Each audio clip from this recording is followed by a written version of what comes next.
ನಾವೆಲ್ಲ ಆಕಾಶದಲ್ಲಿ ಹಾರಾಡೋ ದೊಡ್ಡ ದೊಡ್ಡ ವಿಮಾನಗಳನ್ನ ನೋಡಿರ್ತೀವಿಯಲ್ಲ, ಆ ದೈತ್ಯ ರೆಕ್ಕೆಗಳು ಗಾಳಿನ ಸೀಳ್ಕೊಂಡು ಹೋಗೋದನ್ನ ನೋಡೋದೇ ಒಂಥರ ಆಶ್ಚರ್ಯ. ಆ ರೆಕ್ಕೆಗಳ ಆಕಾರ ನೋಡಕ್ಕೆ ತುಂಬಾ ಸಿಂಪಲ್ಲಾಗಿ ಕಂಡ್ರೂ ಅದರ ಹಿಂದಿರೋ ವಿಜ್ಞಾನ ಇದೆಯಲ್ಲ, ಅದೇ ಆ ಇಡೀ ಮಿಷಿನನ್ನ ಗಾಳಿಯಲ್ಲಿ ತೇಲುವಂತೆ ಮಾಡೋದು. ಬನ್ನಿ, ಈ ವಿಶ್ಲೇಷಣೆಯಲ್ಲಿ ವಿಮಾನ ಹಾರಾಟದ ಆ ರಹಸ್ಯವನ್ನ ಒಟ್ಟಿಗೆ ಭೇದಿಸೋಣ. ವಿಮಾನದ ರೆಕ್ಕೆಯ ಈ ಸ್ಪೆಷಲ್ ಶೇಪ್ ಇದೆಯಲ್ಲ, ಇದಕ್ಕೆ ಏರೋಫೈಲ್ ಅಂತ ಕರೀತಾರೆ. ಇದು ಸುಮ್ಮನೆ ಒಂದು ಡಿಸೈನ್ ಅಲ್ಲ, ಇದು ಫ್ಲೈಟ್ ಹಿಂದಿರೋ ಒಂದು ಮೂಲಭೂತ ತಂತ್ರಜ್ಞಾನ. ಯಾವುದೇ ವಿಮಾನವನ್ನು ತೆಗೆದು ನೋಡಿ, ಅದರ ರೆಕ್ಕೆ ಹೆಚ್ಚು ಕಡಿಮೆ ಇದೇ ಆಕಾರದಲ್ಲಿ ಇರುತ್ತೆ. ಆದ್ರೆ ಒಂದು ಪ್ರಶ್ನೆ, ವಿಮಾನ ಹೇಗ್ ಹಾರುತ್ತೆ ಅಂತ ನಮಗೆಲ್ಲ ಶಾಲೆಯಲ್ಲಿ ಹೇಳ್ಕೊಟ್ಟಿದಾರಲ್ಲ, ಆ ಉತ್ತರ ನಿಜವಾಗ್ಲೂ ಸರಿನಾ? ಕೇಳಿದ್ರೆ ಶಾಕ್ ಆಗಬಹುದು. ನಾವು ಕಲ್ತಿರೋ ಅಥವಾ ಓದಿರೋ ಪಾಪ್ಯುಲರ್ ವಿವರಣೆಗಳಲ್ಲಿ ತುಂಬಾ ತಪ್ಪಿಗಳಿವೆ. ಹಾಗಾದ್ರೆ ನಿಜವಾದ ಸತ್ಯ ಯಾವುದು? ಸರಿ, ಹಾಗಾದ್ರೆ ನಿಜವಾದ ವಿಜ್ಞಾನದ ಬಗ್ಗೆ ತಿಳ್ಕೊಳ್ಳೋ ಮುಂಚೆ ಹಾರಾಟದ ಬಗ್ಗೆ ಇರೋ ಕೆಲವು ಪಾಪ್ಯುಲರ್ ಆದರೆ ತಪ್ಪಾಗಿರೋ ಸಿದ್ಧಾಂತಗಳು ಯಾವುವು ಅಂತ ಒಮ್ಮೆ ನೋಡೋಣ. ಮೊದಲನೇ ತಪ್ಪು ಕಲ್ಪನೆ, ಮತ್ತು ಬಹುಶಃ ಎಲ್ಲರಿಗೂ ಗೊತ್ತಿರೋದು ಇದೆ. ಇದನ್ನ ಲಾಂಗರ್ ಪಾತ್ ಥಿಯರಿ ಅಂತಾನೂ ಕರೀತಾರೆ. ಈ ಥಿಯರಿ ಏನ್ ಹೇಳುತ್ತೆ ಅಂದ್ರೆ, ರೆಕ್ಕೆಯ ಮುಂಭಾಗದಲ್ಲಿ ಗಾಳಿ 2 ಭಾಗ ಆಗುತ್ತೆ. ಮೇಲಿನ ಭಾಗ ಬಾಗಿರೋದ್ರಿಂದ ಅಲ್ಲಿ ಗಾಳಿ ಹೆಚ್ಚು ದೂರ ಹೋಗ್ಬೇಕು. ಹಾಗಾಗಿ ಕೆಳಗಿನ ಗಾಳಿ ಜೊತೆ ಒಂದೇ ಟೈಮ್ಗೆ ರೆಕ್ಕೆ ಹಿಂಭಾಗಕ್ಕೆ ತಲುಪೋಕೆ ಮೇಲಿನ ಗಾಳಿ ಫಾಸ್ಟಾಗಿ ಹೋಗ್ಲೇಬೇಕು ಅಂತ. ಕೇಳೋಕೆ ತುಂಬಾ ಲಾಜಿಕಲ್ ಅನ್ಸುತ್ತಲ್ವಾ? ಆದ್ರೆ ಈ ಸಿದ್ಧಾಂತದ ಅಡಿಪಾಯವೇ ಸರಿಯಿಲ್ಲ. ಗಾಳಿಯ ಕಣಗಳು ಒಂದೇ ಸಮಯದಲ್ಲಿ ಮತ್ತೆ ಸೇರ್ಬೇಕು ಅಂತ ಯಾವ ಭೌತಿಕ ನಿಯಮವೂ ಇಲ್ಲ. ನಿಜ ಹೇಳಬೇಕಂದ್ರೆ, ಮೇಲಿನ ಗಾಳಿ ತುಂಬಾ ವೇಗವಾಗಿ ಚಲಿಸಿ ಕೆಳಗಿನ ಗಾಳಿಗಿಂತ ಬೇಗನೆ ರೆಕ್ಕೆಯ ಹಿಂಭಾಗವನ್ನು ತಲುಪುತ್ತೆ. ಈಗ ಎರಡನೇ ಪಾಪ್ಯುಲರ್ ತಪ್ಪು ಸಿದ್ಧಾಂತವನ್ನು ನೋಡೋಣ. ಇದು ವಿಮಾನದ ರೆಕ್ಕೆಯನ್ನ ನಾವು ನೀರಿಗೆ ಕಲ್ಲೆಸೆತೀವಲ್ಲ, ಆ ಜಿಗಿಯೋ ಕಲ್ಲಿಗೆ ಹೋಲಿಸುತ್ತೆ. ಈ ಸಿದ್ಧಾಂತವಂತೂ ತುಂಬಾ ಸಿಂಪಲ್. ಗಾಳಿ ರೆಕ್ಕೆಯ ಕೆಳಭಾಗಕ್ಕೆ ಬಡಿದು ಅದನ್ನ ಮೇಲಕ್ಕೆ ತಳ್ಳುತ್ತೆ, ನೀರಿನ ಮೇಲೆ ಕಲ್ಲು ಜಿಗಿದ ಹಾಗೆ. ಕೇಳಕ್ಕೆ ಎಷ್ಟು ಸರಿ ಅನ್ಸುತ್ತೆ ಅಲ್ವಾ? ಆದ್ರೆ ಇದರಲ್ಲಿರೋ ದೊಡ್ಡ ಸಮಸ್ಯೆ ಏನು ಅಂದ್ರೆ, ಇದು ಕಥೆಯ ಅರ್ಧ ಭಾಗವನ್ನ ಮಾತ್ರ ಹೇಳುತ್ತೆ.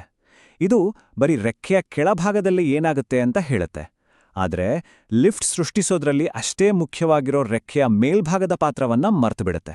ಮತ್ತು ಈಗ ಮೂರನೇ ತಪ್ಪು ಕಲ್ಪನೆ, ಇದು ವೆಂಚುರಿ ಟ್ಯೂಬ್ ಅನ್ನೋ ಒಂದು ಸೈಂಟಿಫಿಕ್ ಉಪಕರಣದ ತತ್ವವನ್ನ ತಗೊಂಡು ವಿಮಾನದ ರೆಕ್ಕೆಗೆ ತಪ್ಪಾಗಿ ಅಪ್ಲೈ ಮಾಡುತ್ತೆ. ಏನಿದು ವೆಂಚುರಿ ಪರಿಣಾಮ?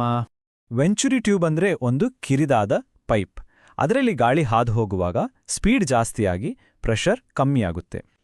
ಈ ತಪ್ಪು ಸಿದ್ಧಾಂತ ಏನ್ ಹೇಳುತ್ತೆ ಅಂದ್ರೆ, ವಿಮಾನದ ರೆಕ್ಕೆಯ ಮೇಲ್ಭಾಗ ಒಂದು ಅರ್ಧ ವೆಂಚುರಿ ಟ್ಯೂಬ್ ತರ ಕೆಲಸ ಮಾಡುತ್ತೆ ಅಂತ. ಆದ್ರೆ ಇಲ್ಲೊಂದು ದೊಡ್ಡ ಸಮಸ್ಯೆ ಇದೆ. ವೆಂಚುರಿ ಪರಿಣಾಮ ಕೆಲಸ ಮಾಡ್ಬೇಕಂದ್ರೆ ಗಾಳಿ ಒಂದು ಟ್ಯೂಬ್ ಒಳಗಡೆ ಅಂದ್ರೆ ಎರಡೂ ಕಡೆಯಿಂದ ಸಂಕುಚಿತಗೊಳ್ಳಬೇಕು. ಆದ್ರೆ ವಿಮಾನದ ರೆಕ್ಕೆ ಇರೋದು ತೆರೆದ ಆಕಾಶದಲ್ಲಿ, ಅದಕ್ಕೆ ಮೇಲೊಂದು ಮುಚ್ಚಳ ಇಲ್ವಲ್ಲ. ಹಾಗಾಗಿ ಈ ಹೋಲಿಕೆ ಕೂಡ ಸರಿಯಿಲ್ಲ. ಸರಿ, ಈ ಎಲ್ಲ ತಪ್ಪು ಕಲ್ಪನೆಗಳನ್ನ ಪಕ್ಕಕ್ಕಿಟ್ಟು ವಿಮಾನ ಹಾರೋ ಹಿಂದಿನ ನಿಜವಾದ ವಿಜ್ಞಾನವನ್ನ ಅರ್ಥ ಮಾಡ್ಕೊಳ್ಳೋಣ. ಲಿಫ್ಟ್ ಅನ್ನ ವಿವರಿಸೋ 2 ಸರಿಯಾದ ವೈಜ್ಞಾನಿಕ ತತ್ವಗಳಲ್ಲಿ ಮೊದಲನೇದನ್ನ ಈಗ ನೋಡೋಣ. ಇದೇ ಬರ್ನೂಲಿಯ ತತ್ವ.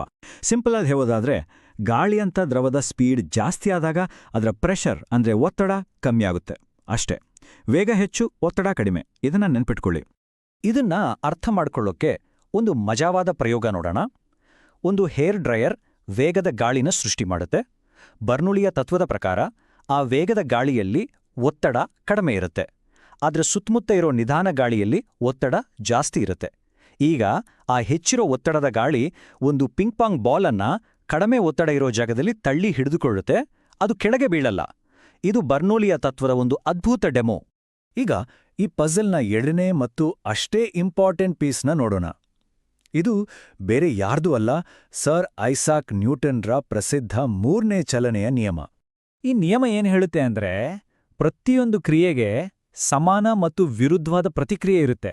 ಅಂದ್ರೆ ಗೋಡೆಗೆ ಗುದ್ದಿದ್ರೆ ಗೋಡೆ ಕೂಡ ಅಷ್ಟೇ ಬಲದಿಂದ ನಮ್ಮ ಕೈಗೆ ಹೊಡೆಯುತ್ತೆ. ಫೋರ್ಸ್ಗಳು ಯಾವಾಗ್ಲೂ ಜೋಡಿಯಾಗಿ ಕೆಲಸ ಮಾಡ್ತವೆ. ಹಾಗಾದ್ರೆ ಇದು ವಿಮಾನದ ರೆಕ್ಕೆಗೆ ಹೇಗೆ ಅಪ್ಲೈ ಆಗತ್ತೆ? ವಿಮಾನದ ರೆಕ್ಕೆಯ ಆಕಾರ ಗಾಳಿಯನ್ನ ಕೆಳಗೆ ತಳ್ಳುತ್ತೆ. ಇದು ಆಕ್ಷನ್. ನ್ಯೂಟನ್ನ ನಿಯಮದ ಪ್ರಕಾರ ಇದಕ್ಕೆ ಪ್ರತಿಯಾಗಿ ಗಾಳಿ ರೆಕ್ಕೆಯನ್ನ ಸಮಾನ ಬಲದಿಂದ ಮೇಲಕ್ಕೆ ತಳ್ಳುತ್ತೆ. ಇದು ರಿಯಾಕ್ಷನ್. ಈ ಮೇಲ್ಮುಖ ಬಲ ಇದೆಯಲ್ಲ, ಇದು ಕೂಡ ಲಿಫ್ಟ್ನ ಒಂದು ಮುಖ್ಯ ಭಾಗ. ಹಾಗಾದ್ರೆ ವಿಮಾನ ಹಾರೋಕ್ಕೆ ಕಾರಣ ಬರ್ನೂಲಿಯ ಅಥವಾ ನ್ಯೂಟನ್ನ?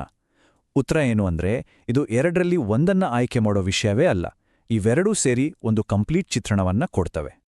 ಇದನ್ನ ಹೀಗೆ ಅರ್ಥ ಮಾಡ್ಕೊಳ್ಬೋದು. ಬರ್ನುಲಿಯ ತತ್ವದ ಪ್ರಕಾರ ರೆಕ್ಕೆಯ ಮೇಲಿರೋ ಕಡಿಮೆ ಒತ್ತಡ ರೆಕ್ಕೆಯನ್ನ ಮೇಲಕ್ಕೆ ಸೆಳೆಯುತ್ತೆ.